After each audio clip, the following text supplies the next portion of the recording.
Hello, I'm Malcolm Hornby, and we are down to the last two of the eight elemental psychological archetypes. These two are East and Green, and they involve communication. East is the drive to communicate ideas, Green is the drive to communicate feelings. Both East and Green are egoless. Their focus is on other people. They are predisposed to help, and both are sociable and agreeable. If they function together inside a person, these archetypes make for an exemplary teacher or family doctor. Okay, time to meet George as he speaks better and looks better than I do.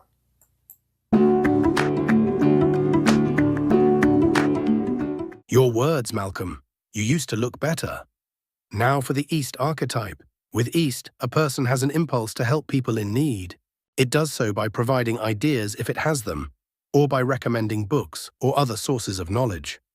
Or East may help by naming people to speak to, or by volunteering to act as intermediary. East is talkative, but also a good listener. East is genuinely interested in people's ideas and opinions. As a communicator of ideas, East is a natural instructor and an excellent liaison. No intellectual or imposer, East will seek knowledge from those who have it, and decisions from those with the power to make them. Coordination is the chief role East plays in society. East has an open and friendly disposition and does not tolerate solitude well. Are you East dominant? You are if you derive pleasure from helping others solve their problems, or if you much prefer other people to your own company, or if you consider strangers to be friends in waiting and enjoy mixing and mingling, and if you have a large social network.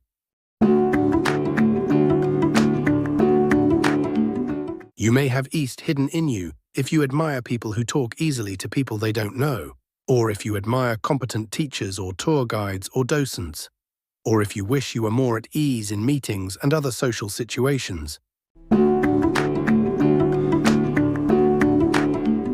You are deficient in East if you consider talking to most people a waste of time, or if you think people's problems are their own faults, or theirs to deal with, or if you think the taxes you pay should not be used to educate children of immigrants or provide for their health care. That's it for East, George. Now, how about the Green archetype?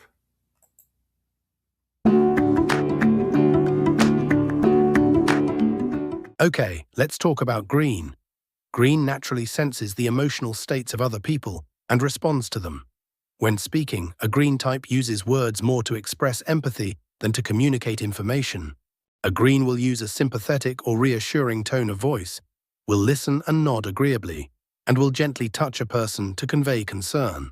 When greeting a baby, say, a Green type will use a high-pitched voice and simple words delivered with a big smile. A friendly dog will get the same treatment. Green is patient and caring, modest and conscientious. Green cannot ignore social discord and finds it deeply upsetting.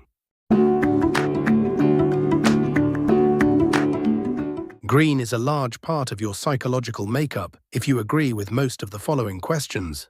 If encountering a friend pushing a pram, would you lean into the pram and speak to her baby in a high-pitched voice using baby talk? Do you pet dogs that approach you with their tails wagging?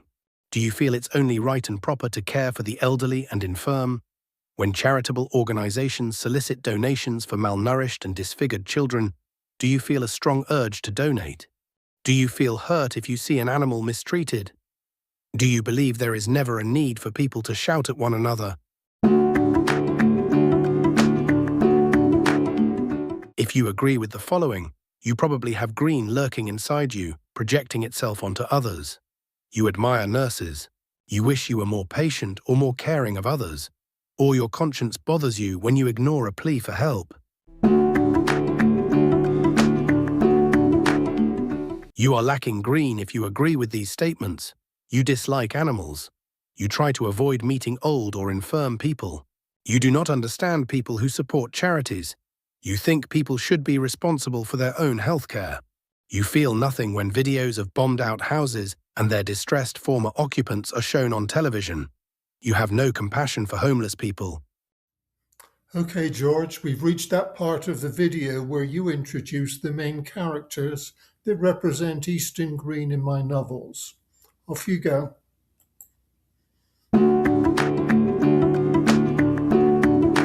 Back again.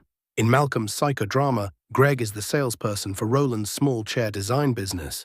However, Greg insists that the business is a cooperative and that he, Roland, Sparky, and Brick are equal partners. Hey Greg, a little bird told me you like to talk. Is that any bird I know? Anyway, hello mate, and yeah, like I said, this chair design business belongs to all of us. Roland plays a role like we all do, and like I said, without any one of us the business falls apart, which goes to prove my point. Anyway, how you doing, George? Just fine, Greg, thanks. Now I need to speak to your paramour, Grace. Hello, Grace, how are things at the hospital?